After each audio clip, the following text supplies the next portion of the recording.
Hey guys, welcome to the channel and my first ever live stream.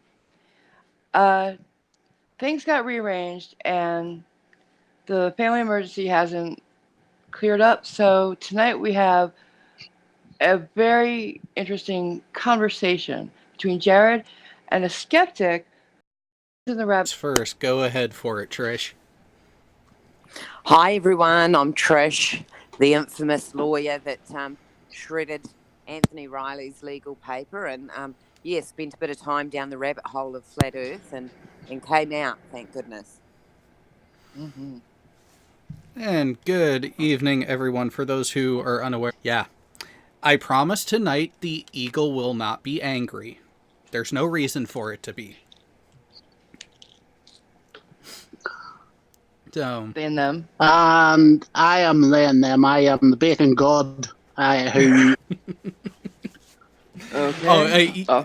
Marvel, I hope you understand that at some point your entire live chat is just going to be nothing but the bacon emoji. I have a feeling, yes.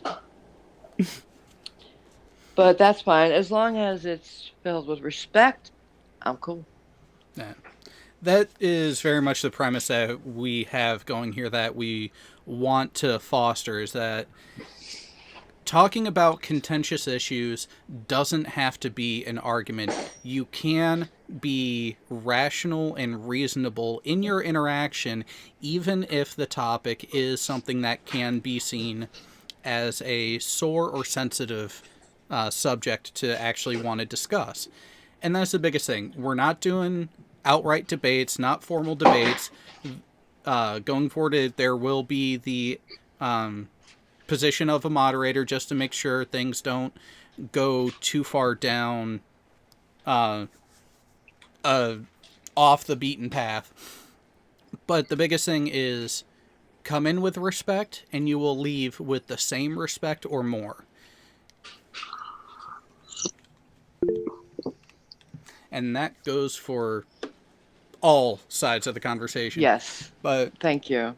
I am exceptionally curious of... Well, first, when you came across Anthony Riley's... Well, wait. Do we want to call it a thesis?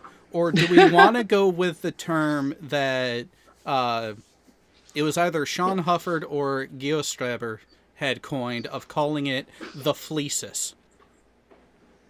Thesis. Yeah, I think that's a good analogy of what it was, yes.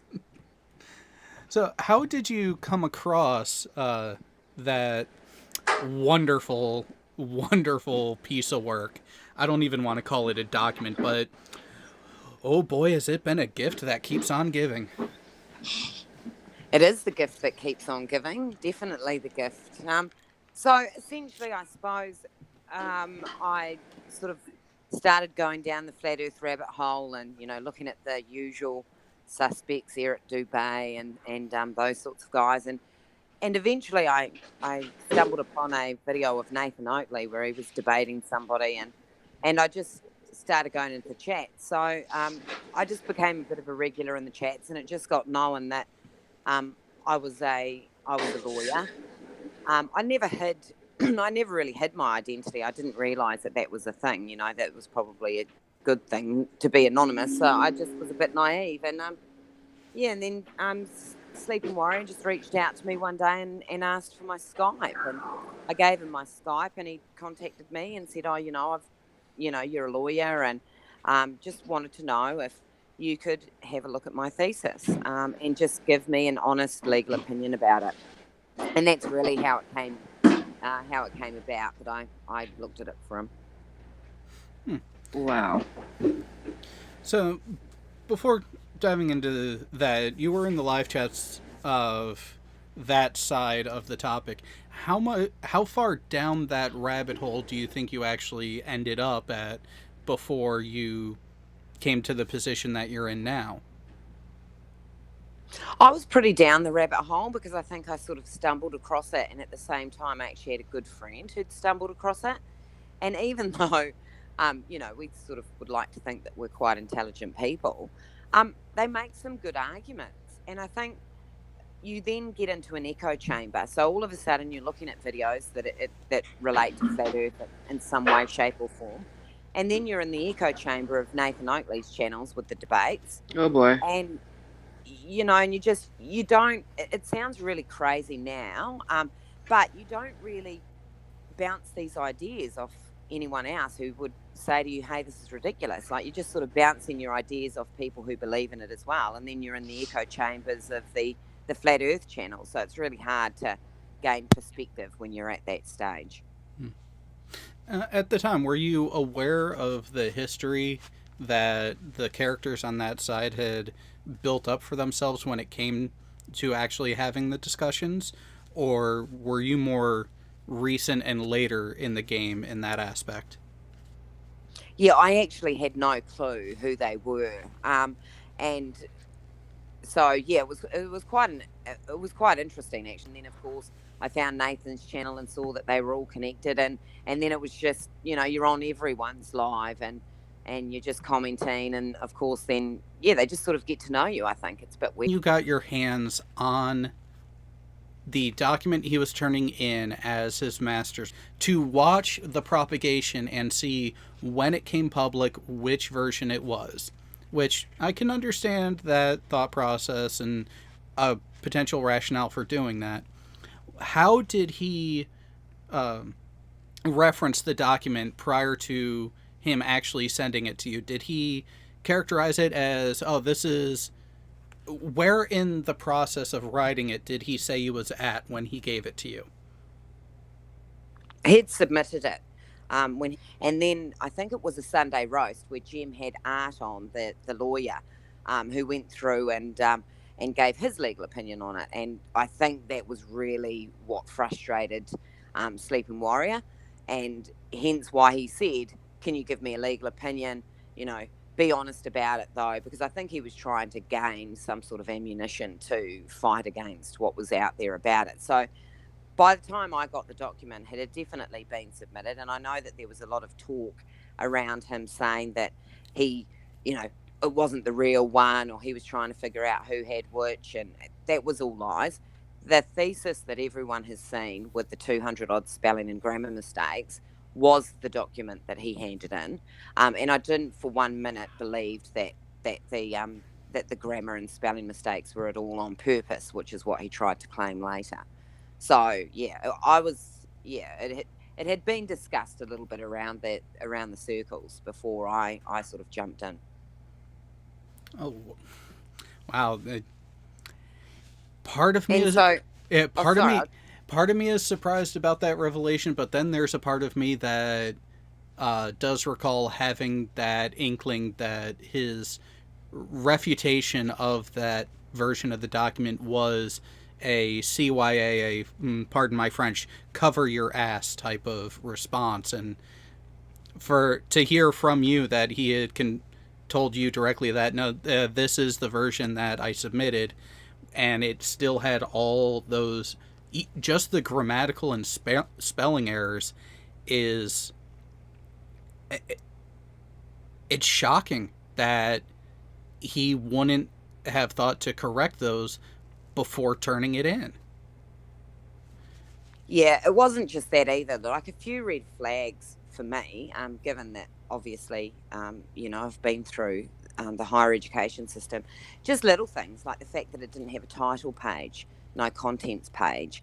Some of the citations and sources he was citing was actually to YouTube channels himself, Wikipedia, just things like that. I did question whether it was legit, but it definitely was legit. It was, this is where I think self-awareness comes in, or maybe experience. He wasn't aware just how bad it was. But, having said that, he defended it tooth and nail as well. So, yeah, I know. It was astounding, honestly. It was, very difficult to read. So, those basic mistakes and omissions aside, what was your overall impression of the argument that he was attempting to make? Okay, well, given that, the first thing you do when you start out in law school is the first thing you do is you learn how to interpret acts, because that's really a whole lot of what you do when you're in the real world, of course, because you can't remember every single piece of legislation that's ever been written. So what I did was I essentially looked at the acts that he was referring to, in particular that section 406 and 407 of the Education Act. And it was quite clear from me right from the beginning when I read that act, the sections, especially 406, it was very specific in what it dealt with, and it was dealing with political indoctrination. So for me, that was the red flag, because obviously when we're looking at sections of acts, we want to see what the intention of that section was. And I could clearly see that the intention of that act, of that section of the act, was about political indoctrination in public schools. So I was sort of a bit confused as to how he was going to draw that correlation. And after reading the document, I did a little bit more research. I looked at some guidelines that were out about the regulation that he was using in the legislations, and I just sort of scouted around a bit, and then after that I was quite comfortable that I'd come to a correct conclusion, that it didn't meet any of the criteria that needed to be met in terms of political indoctrination, and that's really where the harassment started, unfortunately. No. Now, before we go down that side of it, when it came to the actual crux of his argument, one of the criticisms that I recall hearing, and from my understanding of it, is some of the quotations that he used from the single case law that he referenced wasn't actually from the judgment of the case, but was from the argument from one of the lawyers, from the transcripts of it. Is that an accurate summation of what he was referencing? Yeah, so what it actually done is when you've got a judgment, or if you're wanting to use a piece of case law to support your argument, you generally only refer to the judge's comments, because that's really the only thing that matters. Unfortunately, he'd actually taken one of the lawyer's summaries and he'd sort of cited that, which is just a fundamental mistake. The other thing that was a red flag for me was that he was using a judgment. Now, he claims that it's the only time it's ever been tested, and I didn't really challenge him on that at all. But you would never normally use any sort of judgment that didn't support your argument. And that I found that bizarre, because he actually used case law that didn't support his argument, which was bizarre again. And I should rephrase that actually, because it's one judgment by one judge, so it doesn't actually constitute case law. I mean, you can use it to support your argument, but it wasn't done by a majority of judges, and it has never been challenged at a Court of Appeal level. So technically, he shouldn't have really used it in the first place, I would argue. So it was only essentially a preliminary finding, and not even with the further support required to be seen as a suitable reference in the pursuit that he was going in? Yeah, well, I mean, obviously, judges look at other judgments when they're determining any sort of court case or any sort of proceeding. But just in the instances of that, it doesn't necessarily become case law until either a majority of judges have come to a conclusion, or it's been appealed and then it sort of becomes a precedent. So it's just a little bit unusual at that sort of preliminary stage where one judge has made a judgment that you would even rely on that type of supporting documentation. But as he said, it was the only one he could find. So and I didn't really go down that rabbit hole too much. Now, with your review of the document that he gave you, what was the tone of your response to him after you had a chance to review it? Well, so essentially the document for me, because it was being presented for him to obtain his master's in law, the information about the flat earth, the distances to the sun, and all the other sort of scientific, and inverted quotes, information that he put in there, I essentially ignored to a certain extent, because that's not the point of a legal argument. He's not the expert, and if it ever went to a court type proceeding, then obviously you'd bring in experts. So most of the paper that he did, most of the words in it were totally irrelevant and just would have been totally ignored in terms of supporting a legal argument. But yeah, it was pretty childish, I have to say. It was definitely, in terms of a master's paper that I would expect from a law student down this end of the world, it was very elementary. I will be honest, I've made the quip that what he turned in would end up being taken to the English department of the college as an example of what not to do. Well, and I did question him as well about the formatting, because generally the university would give you those guidelines, and because I just didn't feel that it was really meeting any type of guidelines that I'd ever heard about, he essentially did say that they didn't give him the guidelines because they withdrew their support from him. But essentially, you normally get that information at the beginning of your semester. They tell you what they expect when you're going to be handing in work and things like that. So I'm pretty sure he would have been able to obtain it. But yeah, I think there again, it just shows some arrogance there again, and I think throughout this whole thing, what's really surprised me the most is just the arrogance of somebody that they think, that they can just ignore what anyone who's got any sort of experience or expertise in an issue says or tells them. I mean, the fact that they were trying to discourage him using this argument had nothing to do with flat earth. It would have been that the law professors would have looked at it and decided that it didn't meet really any criteria, and the legal argument would be very shallow, and it's just such a stretch that you could find something else that would achieve a lot more, I think. And I think they were just trying to just guide him, as they should. Now, with the formatting questions, my higher education is in STEM, is engineering specifically. So the formatting of the papers that I have to put in is very uniform, very strict across the board, going all the way back to my undergrad almost 15 years ago now. Is there a similar standard when it comes to the legal side of higher education?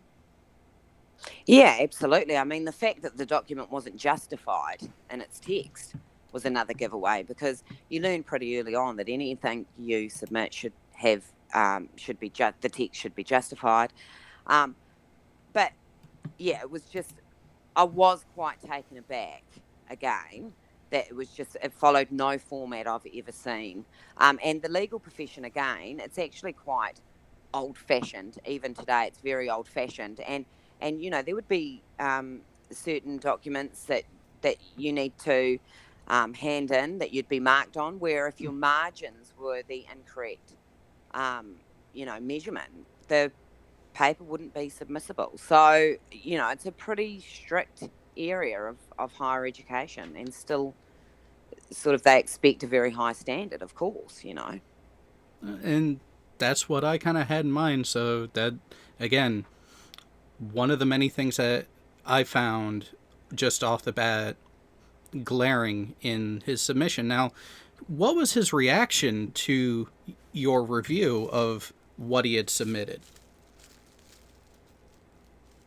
Okay, so essentially he called me on Skype, and we had probably about a 2-hour conversation where I explained to him, the reasons why I felt like his legal argument had failed. Got into the legal,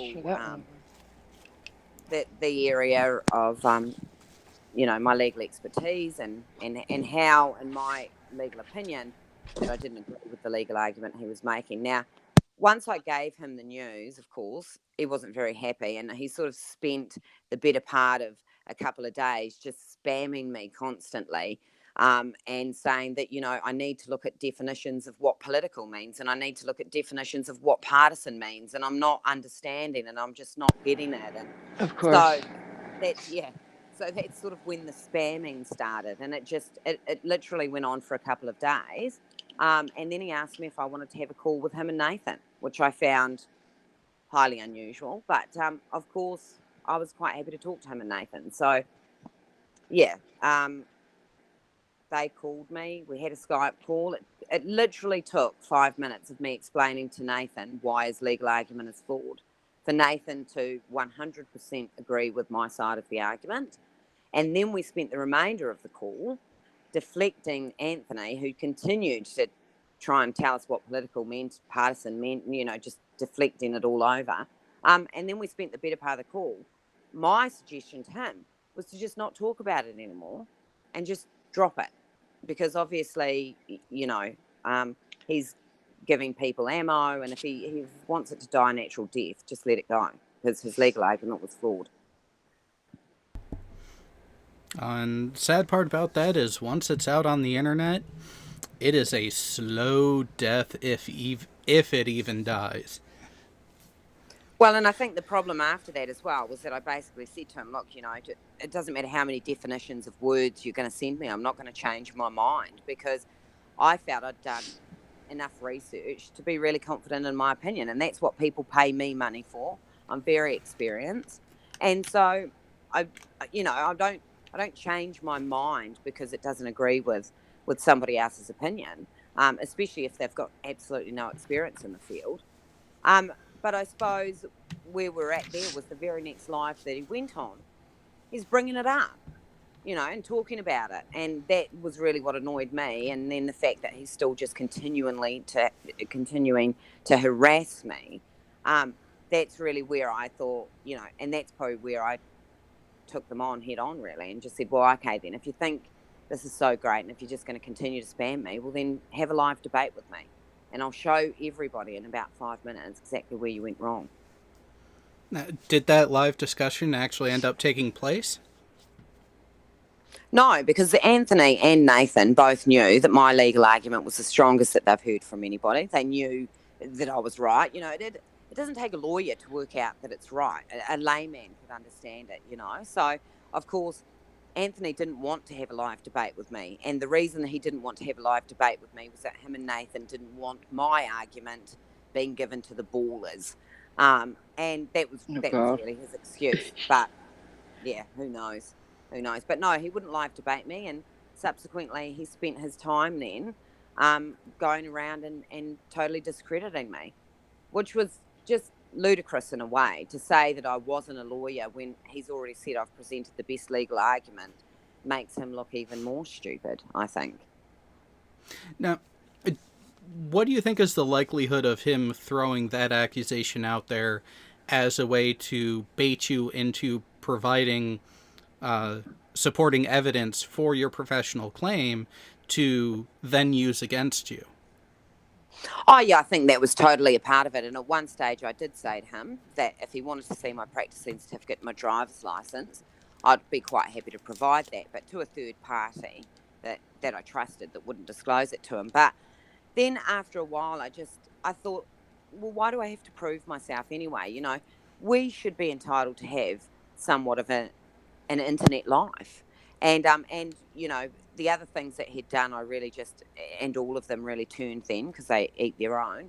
I just didn't really trust any of them. And I just thought, well, I've got no obligation to any of them to prove who I am. I could be a cleaner. The fact I, washed his legal argument down the drain shouldn't matter what my profession is. I don't understand why it was such a big deal. Because he actually never went after Jim's solicitor. He never went after Art at all, never challenged him for his credentials. Of course not, you're a woman. Yeah, and then that sort of, when I had to come to the conclusion, well, why are they attacking me so hard?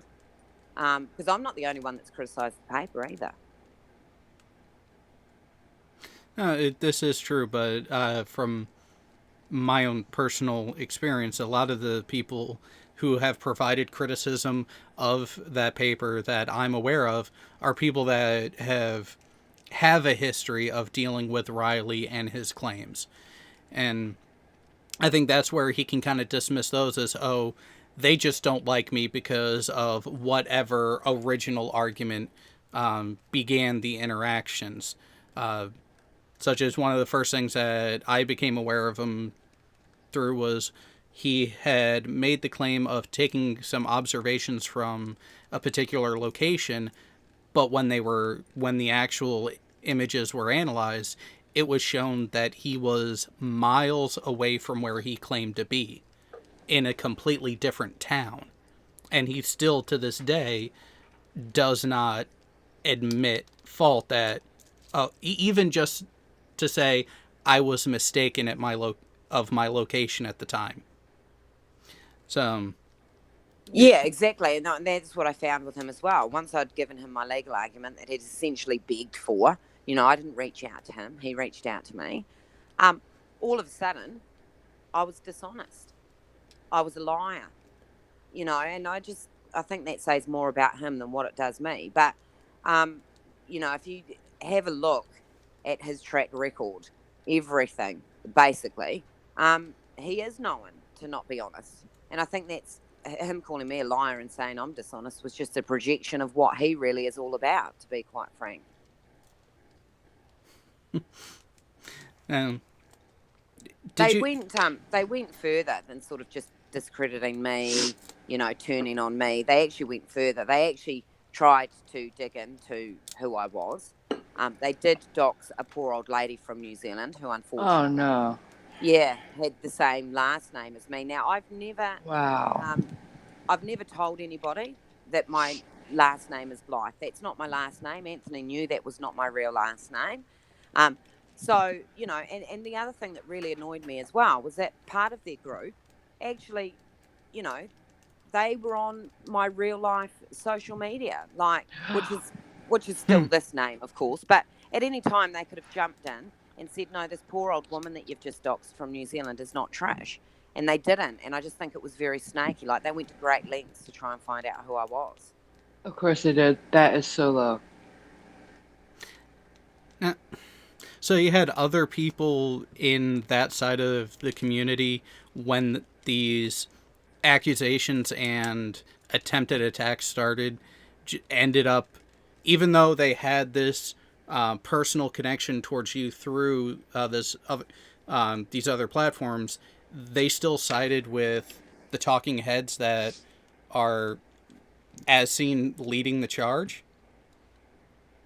Yeah, they did. They did. And when confronted, basically acted like, oh, I don't know, didn't realise it was a big deal. Just, and that's what I mean. It's a pack mentality. It's an echo chamber that they live in. And and it is. They stick together. And if that means lying, then they're quite happy to do it. They've got no morals whatsoever. No, they don't. No. And they do lie for each other, 100%. I know, because they've done it to me, and they've also told me things that have been lied about.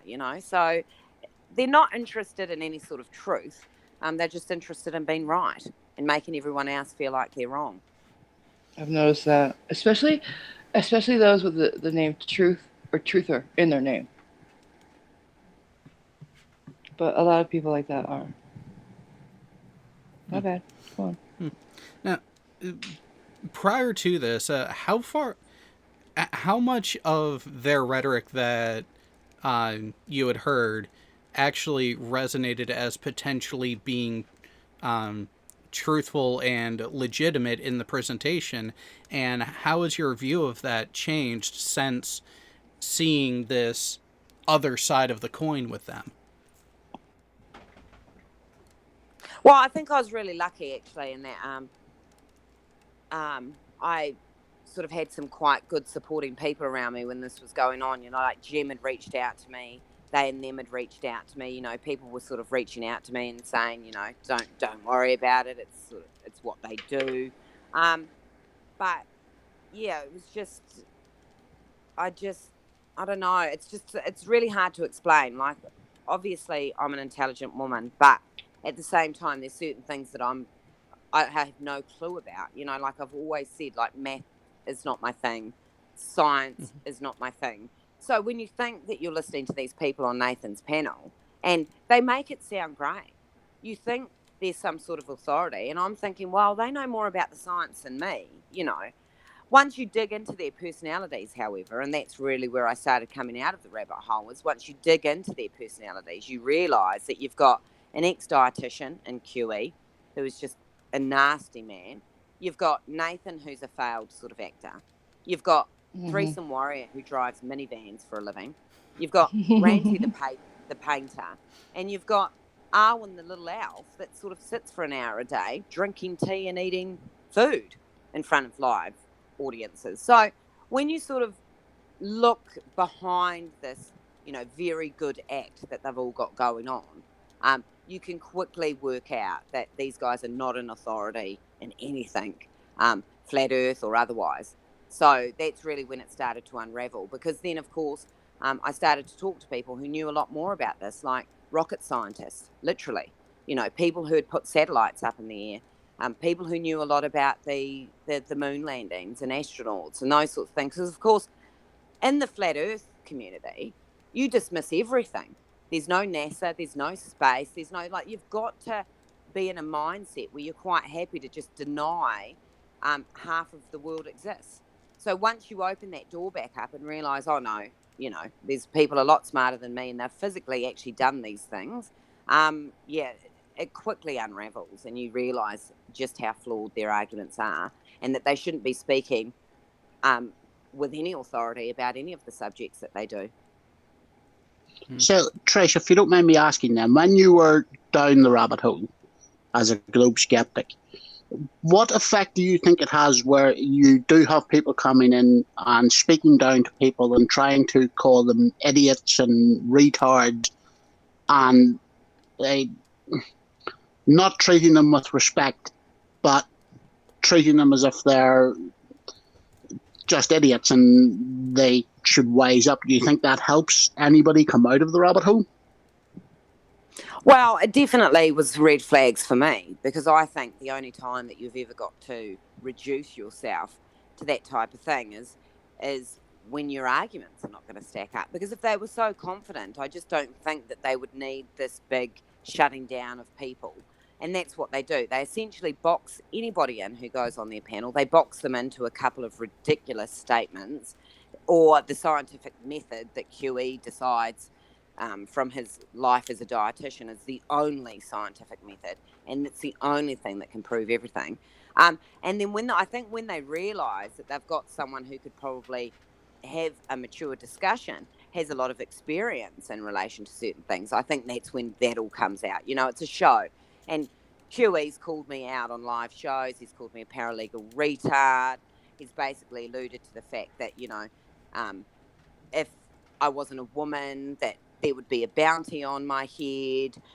They almost take it too far. There's one thing to call someone a moron or an idiot, but when you're discussing a man holding another man down, raping them with R, and just the absolute dirtiness that they make when they're doing these insults, I think is absolutely next level. They're always talking about some perverted subject. They talk about raping people with arguments and stuff. And quite frankly, the amount of times that they've used that word rape now, it's just become second nature to everyone in that echo chamber. Wow. And that's disappointing for me, because I've dealt with real rape victims. I've been in courts. I've seen the devastation that sort of crime has on families and people. And I think they just throw it around now like it's nothing. Oh, I raped him with my argument. I just, Yeah. I'm going to get QE to hold you down while I rape you with the letter A and with the letter R and, these sorts of things. I think they've gone extreme. It's just a very bizarre. So that was definitely red flags for me, because I don't think that anyone who's normal would actually talk like that, to be honest. Now, Sure. I have been one of the people who have compared their behavior similar to that of a cult. What is your stance on that, from seeing more of it from a first-hand inside nature? Would you agree that it is that sort of hard line, toe the line or you're gone type of mentality that you hear from people who have escaped organizations that are cult in their behavior? Yeah, I think absolutely it's a cult. Absolutely it's a cult. There's the cult mentality there. It is about towing the line. And if you don't toe the line, they will throw you under the bus. I don't think for 1 minute that any of them genuinely care about any of them. I think that they're all just out for their own selfish needs. And it's the funny thing is that I'm sort of the sort of person that I don't need a community. I don't need a group of people. I'm not a groupthink person. I have my own opinion, and you like it or you don't. And so for me, I never got sort of dragged into that community mentality. But when I decided that this is just ridiculous, and they realised that, there's no way I was on their so-called side, the amount of times that people are like, oh, come on, Trish, you should be a part of this community. And, like, what are you doing? And then when they realise, hey, I don't care about the community, I'm doing what's right for me, that's when, just the nastiness turns. But it's definitely like a cold. You're cut off. And not only are you cut off and just left to continue your life, no, you're cut off. You're basically discredited every chance they get. And then Sleeping Warriors making stupid little videos about me, or they're calling me out in live chats, and you don't have a right of reply. And I've got pretty thick skin. It doesn't worry me. I find it comical that they're going to waste their time on me. But for someone who doesn't have that thick skin, I think it can be absolutely dangerous. And, and that's why I've really never shied away from talking about it, because I want people to open their eyes and realise that even though they're all friendly and when you're in the group, it's all fine. But the minute you start to think for yourself, they'll turn on you like vultures. And it's quite upsetting for someone. Like, I look at Arwen, and I think he's got definite mental problems. And I think, imagine them turning on someone like him. I just don't think he'd be mentally stable enough to even be able to cope with it. Yeah, I will be honest. There are a couple people on the Flat Earth side of it that, from observing their behavior and what's been going on with them that I've been aware of, I have my concerns just as another human being about their overall health, both mental and physical. And Arwen was one of them. He went on a tirade a number of months back that just, to me, was a massive red flag of someone who legitimately needs help, completely away from the subject matter at hand, that unfortunately seems like he's not either going to be able to get or is unwilling to get. Have you seen anything similar? Yeah, 100%. And in fact, when I had Nathan Oakley and Sleeping Warrior on the phone, I raised it with Nathan. And basically said, what's the go with Arwen? Like, I'm not sure. I'm not a psychologist, I don't claim to be one, but I have seen him lose it like that. And I just sort of think, where's your friends? Because if I was on a live stream going off the way that Arwen did, my friends would be around my house ready to get me whatever psychological help that I needed in a heartbeat. And I just think they don't call each other out. They don't care enough about each other on a human level to even say, hey, Arwen, let's sort of step aside from this and let's really talk about what's going on in your life. My friends wouldn't just stand by and let that happen to me. And I think that shows you again that they're just all out for themselves. They don't care about the other human beings involved. They really don't. It's all about the views, the super chats, that sort of stuff. And it's very disturbing.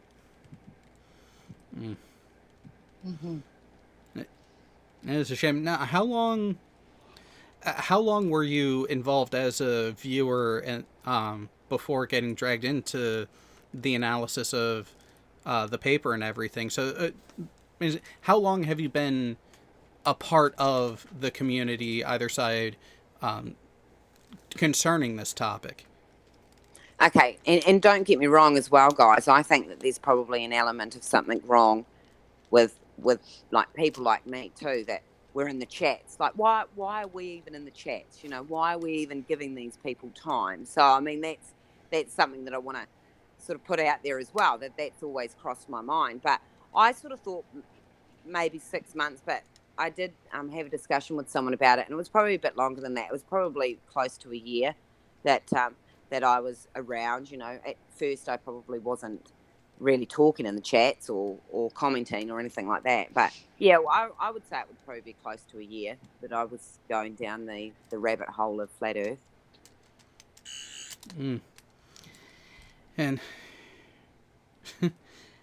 to me, I find it fascinating how in just that amount of time, the experience that you've had, it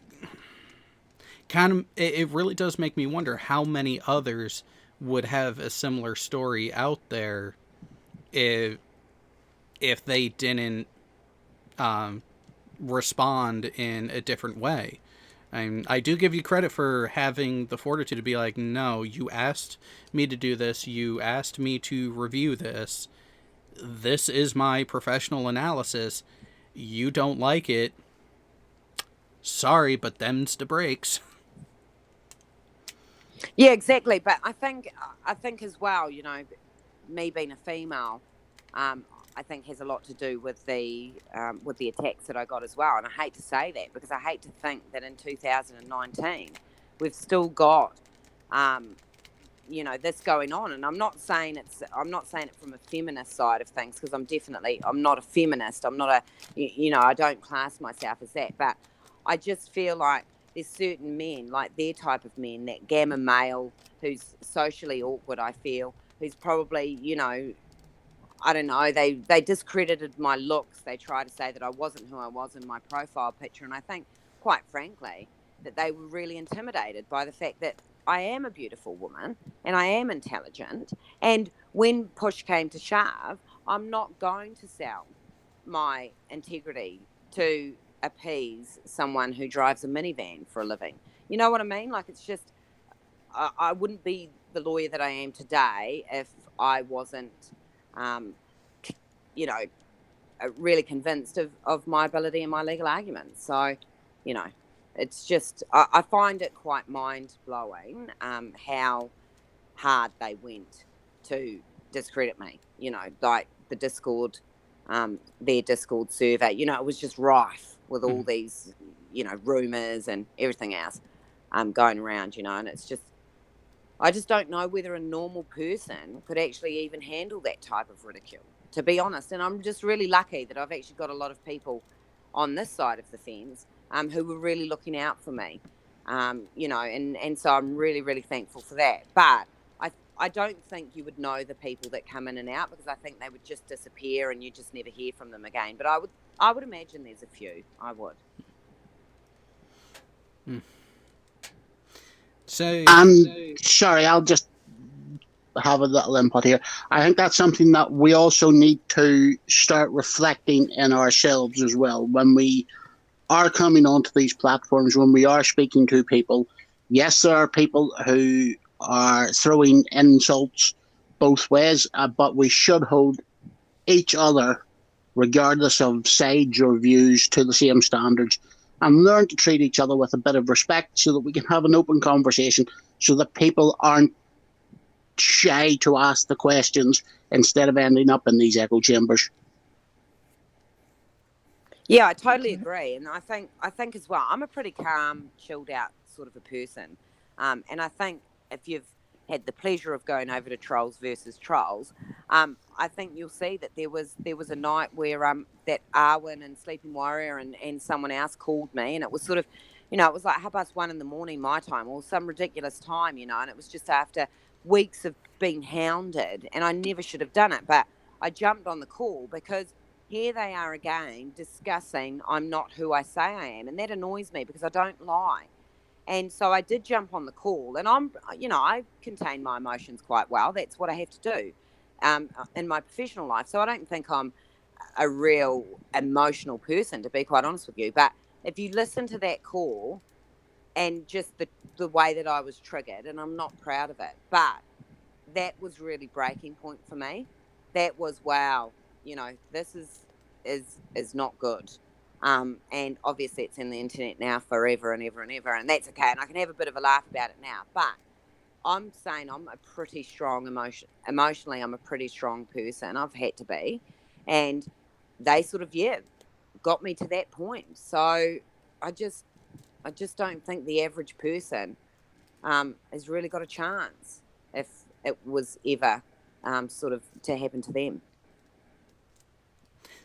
how much of an impact do you think having a platform similar to this be done in more places to where we can have a conversation without yelling, screaming, and Calling names. denigration to, for lack of a better term, childish behavior. What kind of impact do you see that having as a whole? I think that would have enormous impact, because when I started talking to people on the ball side of the argument, what took me with them, I'm talking to some smart people, real scientists, people that know real things. What really took me with them is just how calm they were, and just how reasonable they were. And the fact that, I'm, like I said, math and science is not my thing. And they would basically spend as long as it took for them to explain it to someone like me till I got it, and I think that's the real difference. You see a reasonable person who's got the knowledge, who's willing to sit there and explain it to you, no matter how long it takes. And then you go on the other side of the fence, and if you do ask questions, even when you're in this so-called community, when you do ask questions, it's a parroted response. And if you question the parroted response, you're yelled at. So that was a very telling factor. So I think more of these type forums where, people can be calm, rational, I think you'll definitely start, the people who are sitting on the fence will definitely start to question exactly why these guys have got to act in such a way. And it's all just deflection, in my opinion. So, with that methodology you've noticed of their behavior to the topic in questions, how much veracity do you think they actually have behind what they're giving as their responses?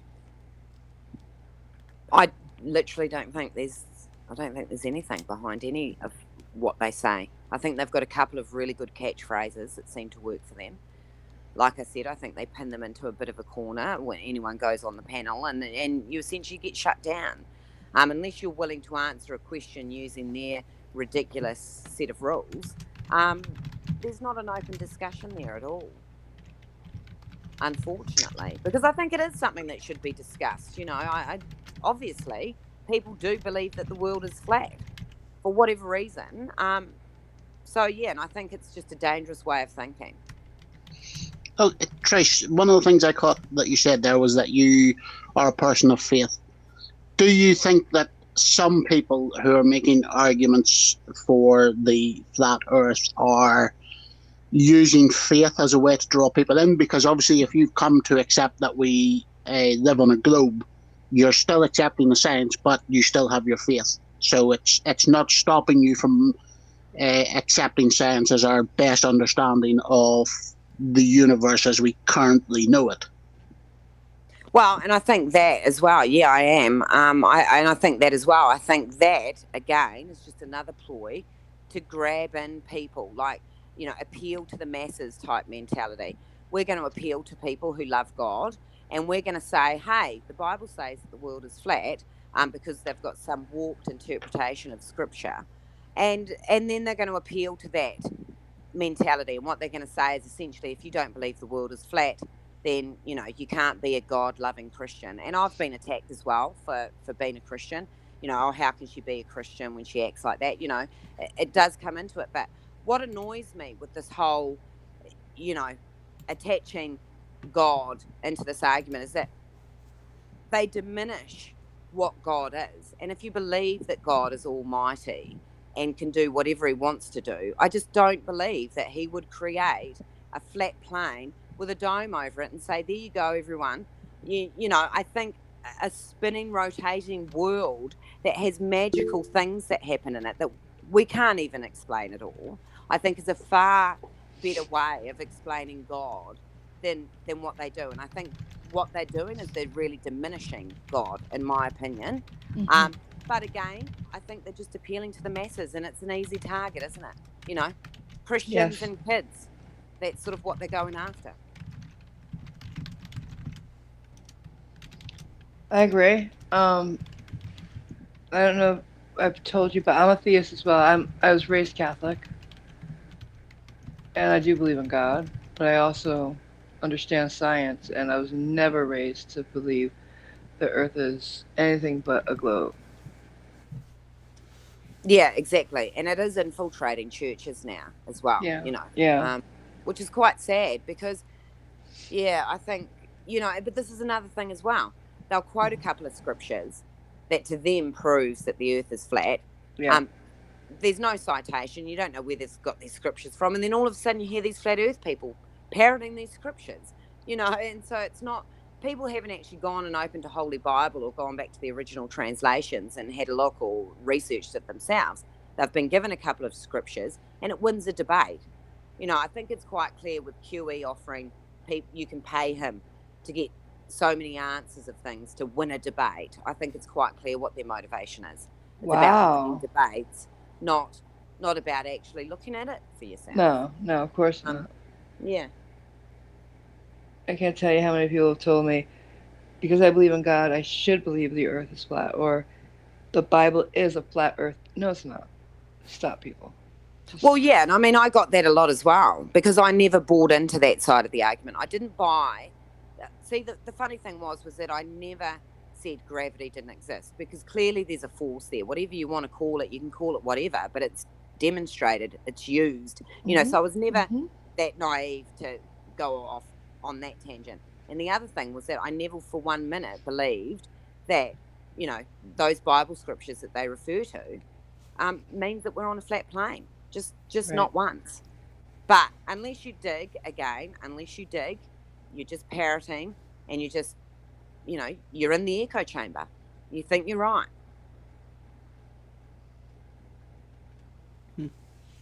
Now, I would like to take this moment to actually let the chat know, yes, we see you. Yes, we are keeping an eye out there. So if anyone out there listening has a question for Trish, go ahead and drop it in the chat. Be sure to add either myself, AT2 Productions, Marvel Girl, or they and them, and we will pass along your question. As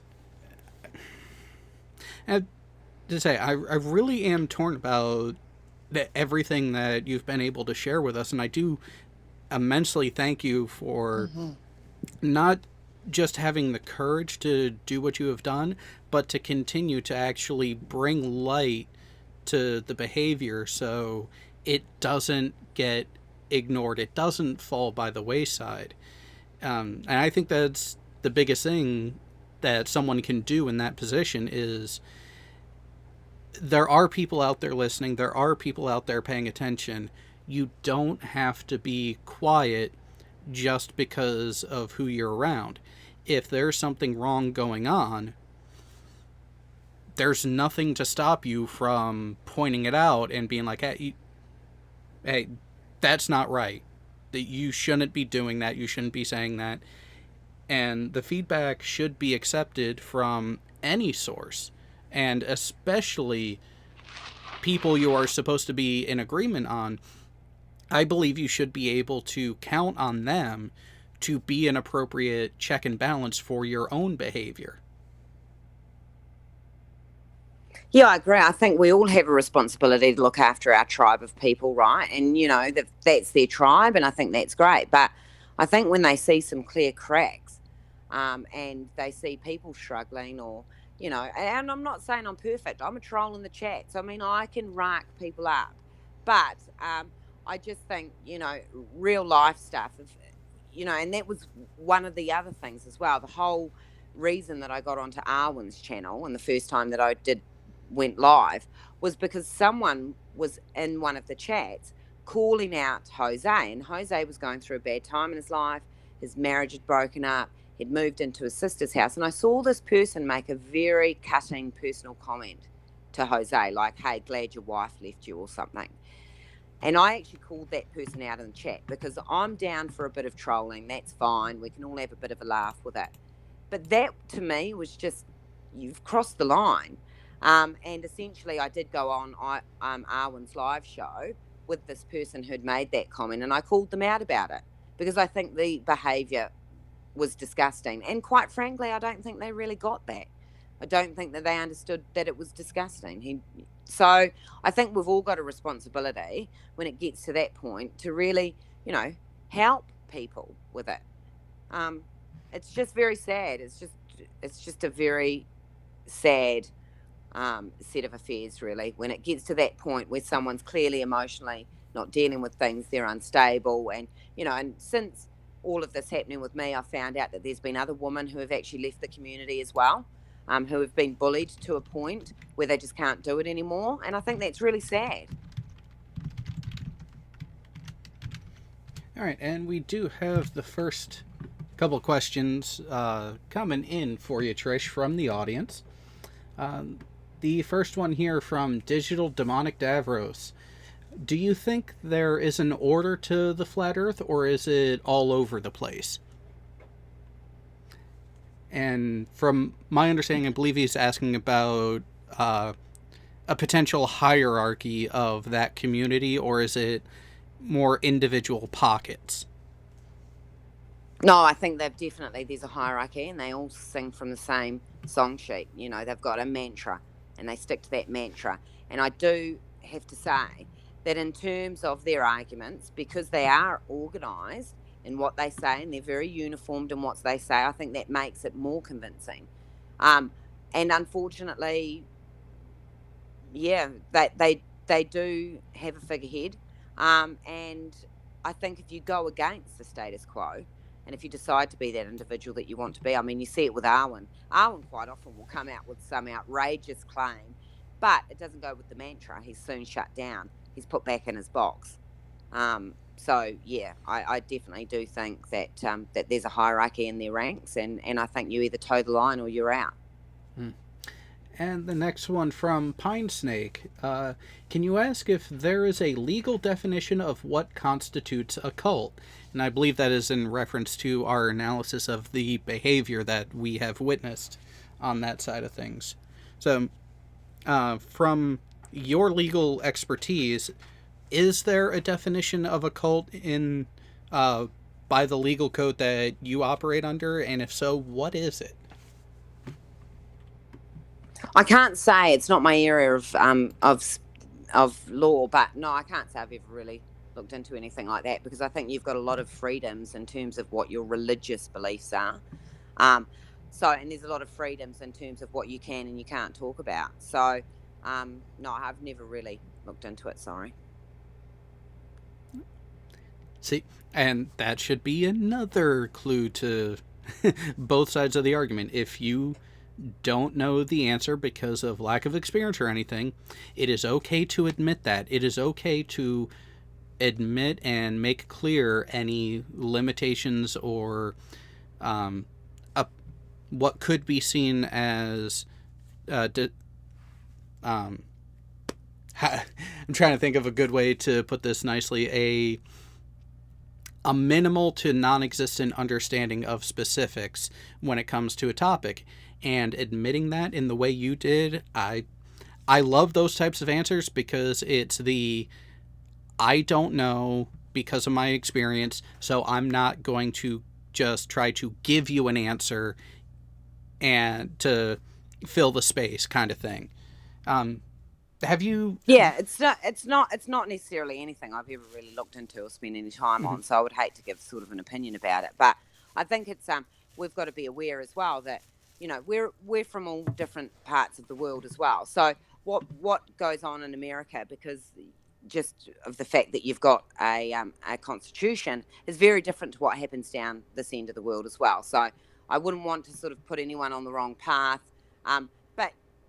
But yeah, I would suggest if someone's interested in that to maybe, contact someone who's probably a bit more qualified than me to talk about it.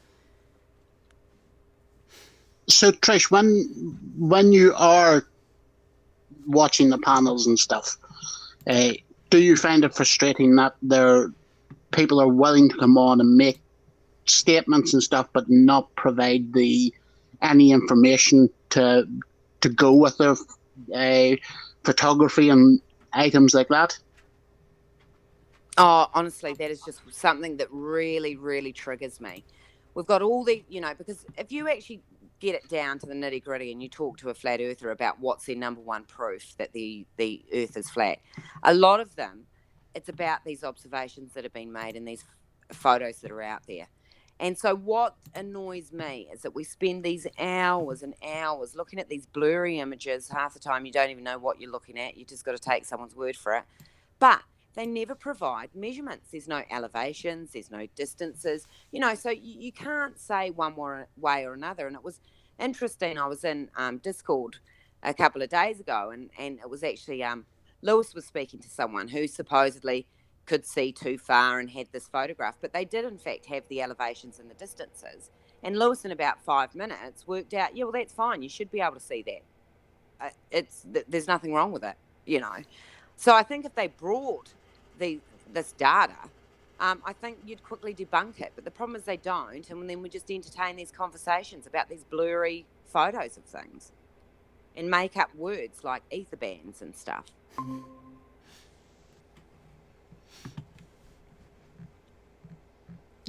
And so the next question we have from Leah's Logic, can you ask Trish, what was the first thing that you came across that made you question the globe, video and or argument? Yeah, like I said, I think it was Eric Dubay came out with his 200 proofs. Now, I know a bit more about Eric now, but, Eric's a very well-spoken guy. He's not, he's rational. He's obviously, he tells you he's done all this research. He's read all the right books, and if you go behind it and you actually read these books, they do exist. They're there. He's not lying about anything. And it's a very sophisticated way that he presents the arguments. It's professional. And so I think that was really what started it for me. I think if I had have started looking at Nathan Oakley's debate show, in about 5 minutes I would have just disregarded the whole subject. But again, I had another friend who sort of, we're at the same time, we're sort of looking into it. So, you get into these echo chambers and wasn't great. No, and I answered the question. Yeah, I hope I answered the question. I believe so. And what I really commend you for is by being reasonable enough to listen to the other side when you went and asked them questions. Now, I'm kind of curious, is there any other YouTubers specifically that you went to with these questions from the other side? No, I'm actually lucky enough to hang out with some quite smart people in the real world, right? So I never told anyone in the real world that I was a globe skeptic or thinking that the earth could be flat or anything, because of course, it's a bit crazy when you say it out loud in the real world. So, I talked to people, like I said, who were a lot brighter than me, obviously, when it comes to these things, and just really worked through it with them. And then I got an invitation to go on to Jem's server and Discord and that. And then, there's just a range of very smart people there, and once you sort of start opening that echo chamber up and getting out of it, you can quickly work out how ludicrous these thoughts are, So, yeah, I was quite lucky just to have good people around me, I suppose. But I think you've got to have enough self-awareness to know what you don't know. And I think that's really difficult, because when you're in that echo chamber, you don't actually realise that you don't know. And I don't know what was the tipping point to actually seek the information. Potentially it was the way that they carried on, probably was the biggest red flags for me.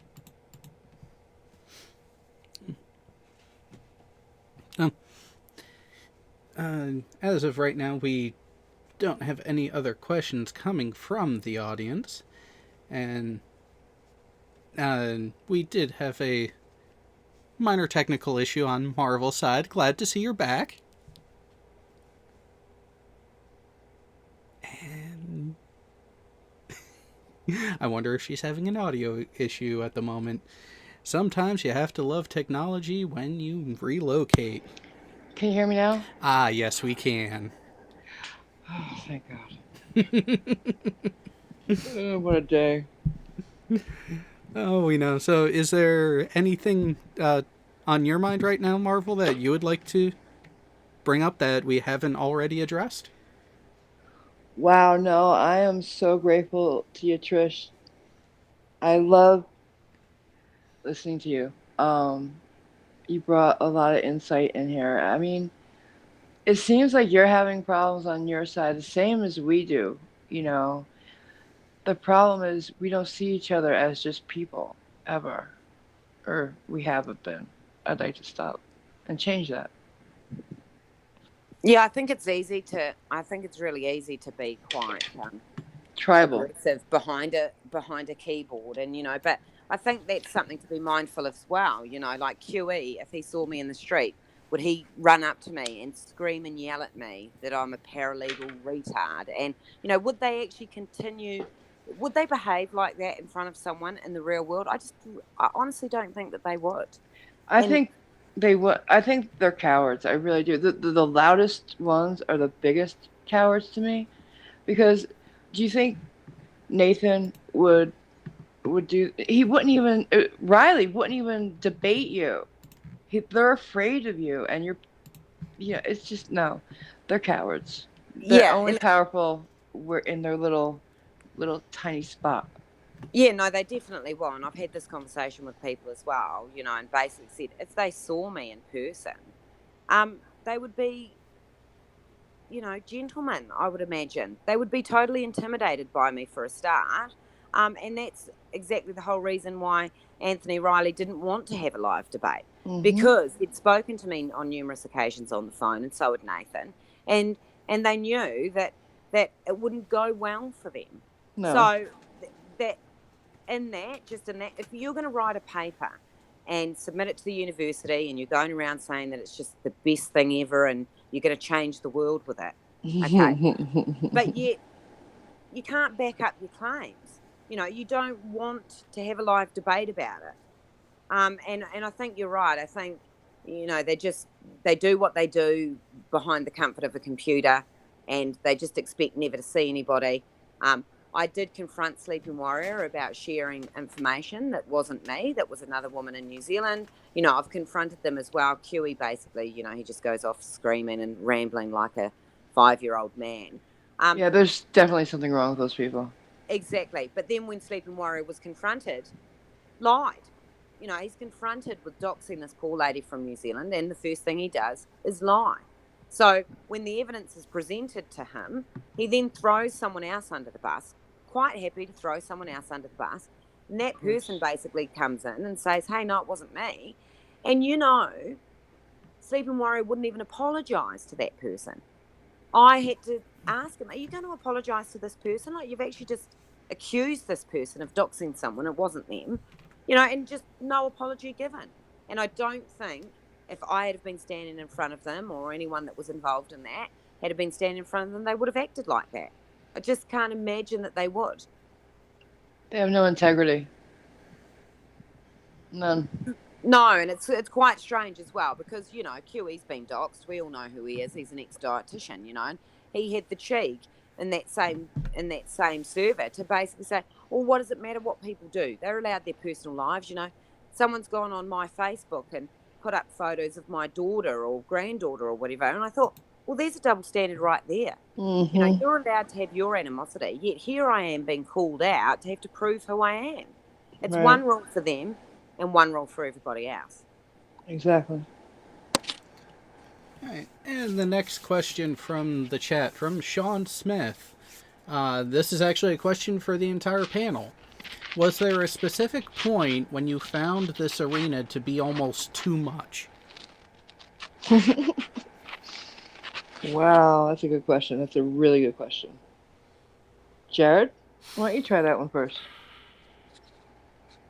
I would have to say that the point at where I started to pull back from the live interactions was actually, it started with what I was hearing from viewers about what was going on Nathan Oakley's channel. And then I decided, rather idiotically, or maybe perhaps it was my intellectual masochist side of me kicking in, decided to join one of the panels one day. Oh, wow. And while you're on the panel, you don't hear it. But when someone of the opposing side is starting to make a valid point against whatever the topic of conversation is, it is odd how those are the moments where, if you watch the live version of it, Nathan turns up the volume of his microphone and or finds a reason to go to commercial. While the conversation is still going on in the background, the audience either ends up hearing Nathan more to where they almost can't hear the response, or he straight up goes to a commercial to where they can't hear anything. And do you not know when you're in the panel that he's Nope. gone to commercial? Nope. The only way you know is if you are watching the live stream muted on another window. Did he do that to you, Trish? Yeah, actually, when I got a bit triggered and was on Arwen's and sort of calling Sleeping Warrior and the other guy out, when you look back at it, it's very unfair because, they mute you. They turn your volume right down, so they've got the platform, and that's it. And, I've seen it happen time and time again on Nathan's channel as well. But, I think that's just one of their tactics as well. Oh, wow. That's low. Yeah. So I'll give my response. I think I don't personally have a problem with this arena. I don't find it too much, but I do find it strange that people that are struggling to not personally attack people, I find it weird that they keep coming back day after day. And I think regardless of your views, it's one of those times you need to have a bit of self-reflection and actually question what you're gaining for it if it's making you that angry and passive-aggressive towards a fellow human being. Yeah, and I just want to add to that. I don't think there's been a time where I've thought, I can't handle this anymore, I want to get out. There has been times where I've thought, I don't know if this is normal, even just being in chats of these flat earth things, and sort of trolling people kindly as much as possible. But then I sort of look at people like Jose was really supportive of me. He let me go on his panel and say my piece. And you know what? That really meant a lot at that time because I didn't have a platform. These guys were calling me out on lives and I had no right of reply. So I think there are some really good supporting people, and they see when someone's been trolled or someone's been totally attacked, and they do rally around them. There's equally as good people in here. There's more good people here than what there is the nasty people. I do truly believe that, and I just think that the couple of nasty people are the ones who have got the biggest platform and they shout the loudest. But I've had a lot of support, so I've never really felt the need to leave. Like Sean G reached out to me as well. I really appreciated that because he understood being on the other side. They and them was one of the first people to contact. Sorry? Oh, he's awesome. Yeah. No, I was just saying he's awesome. Yeah. They and them, he gave me a call, like people were just reaching out to me. And I thought, wow, that's amazing. Like there was no obligation for these people to show me kindness. They didn't even know me in the real world, and yet it was there. So there's definitely some cool people on both sides. There are. 100%. I can attest to that. I've been shown nothing but amazing support in this community. And some of the people you just mentioned are like, they and them I couldn't do anything without, really. Could not do my channel without him. And I think most people know that. Jared's always been there for me. Everybody. Yeah, they're great. Yeah, the fact that someone across the other side of the world would take time out of their day to give me a call to say, hey, like Gem Panda. Gem Panda was absolutely fantastic as well, And there again, there's a man who's been called a pedophile. There's a man where they've pretended to make a phone call to child services and the police. That's the line. I think we've stepped over the line when it gets to that. It's over the line, and I think it's disgusting. It's the worst thing that a man could be called. And what it does is it normalizes this whole pedophile thing. Like, it's just fine now to go around and call people on the internet pedophiles. That's where I think it's extreme. But yeah, there's definitely some cool people out there.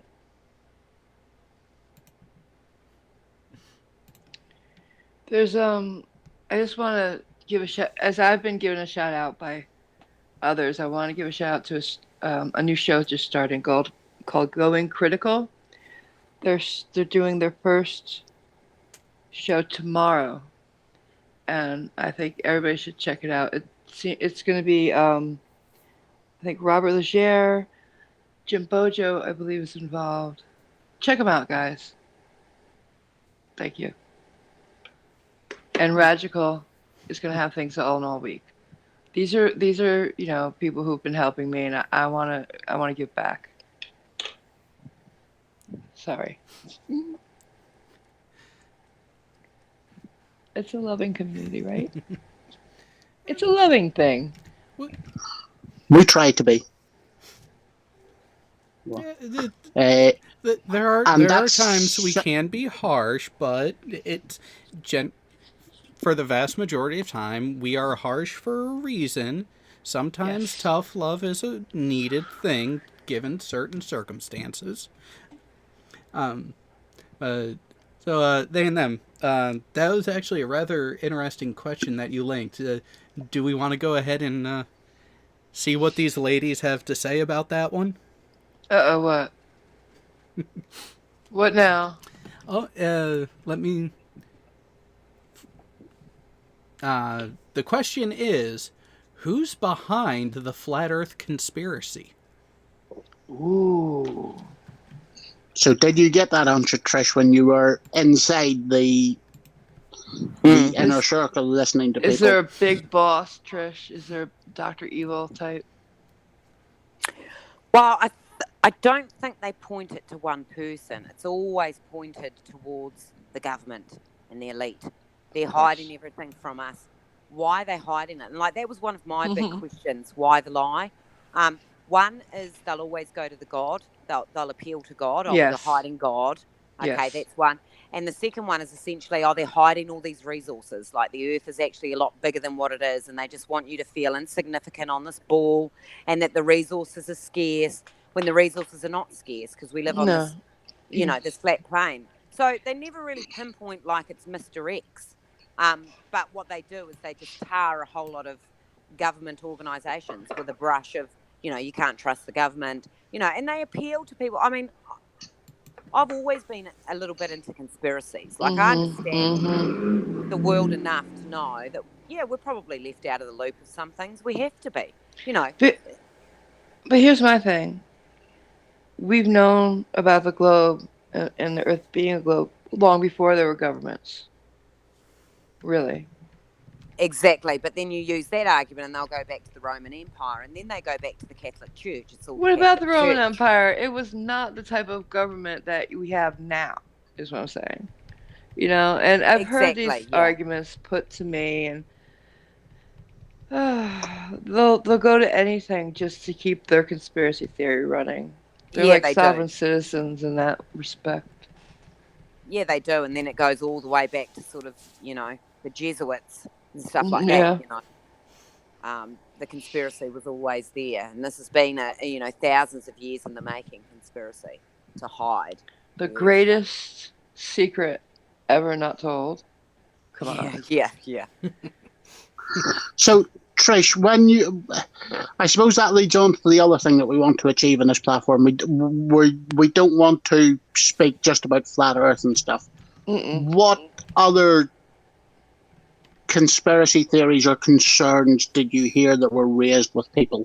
Like, for example, climate change being fake, and of course you can. Thanks. Trish, would you consider Anthony a sovereign citizen or a freeman of the land? A sovereign citizen or a what? Freeman. Well, I think in England they call him freeman on the land. Or of the land. Well, I think is this the argument that they're using in terms of in America, they've got sort of the conspiracy theory that once you get a birth certificate, you're essentially then... Yeah. I have heard that argument. I've looked into that argument.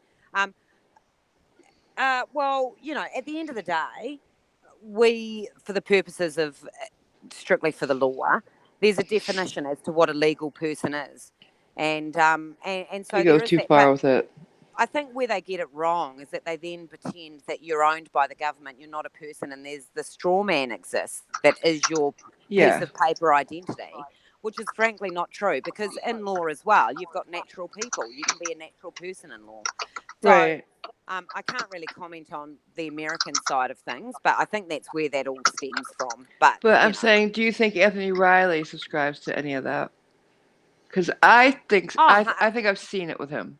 100% he does. 100% he does.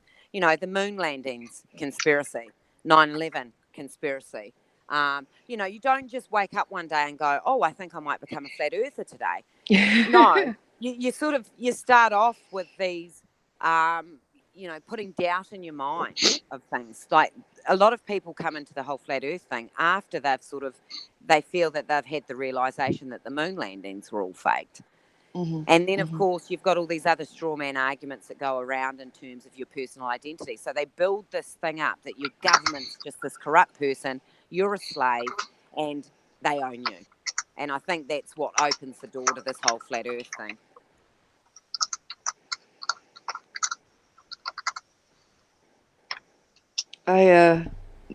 Sovereign citizens and their, I guess, other fringe, the Moors, are more in my wheelhouse lately. And so you said you know a little bit about it, right? Would you like to come back and talk about that sometime? Yeah, absolutely. And I can talk about how it's vastly different on this side of the world and also UK. That'd be great. Because we all sort of follow the same, you know, jurisdictional structure. So I'm definitely happy to talk about it because I think people have got that very misconstrued as well. Oh my gosh, so much. Oh, so much. I'll send you some links about the things I've been working on. Yeah, that'd be great. Because people actually ask me that in the chat. Like there's one particular guy who trolled me for about a week just asking that one question.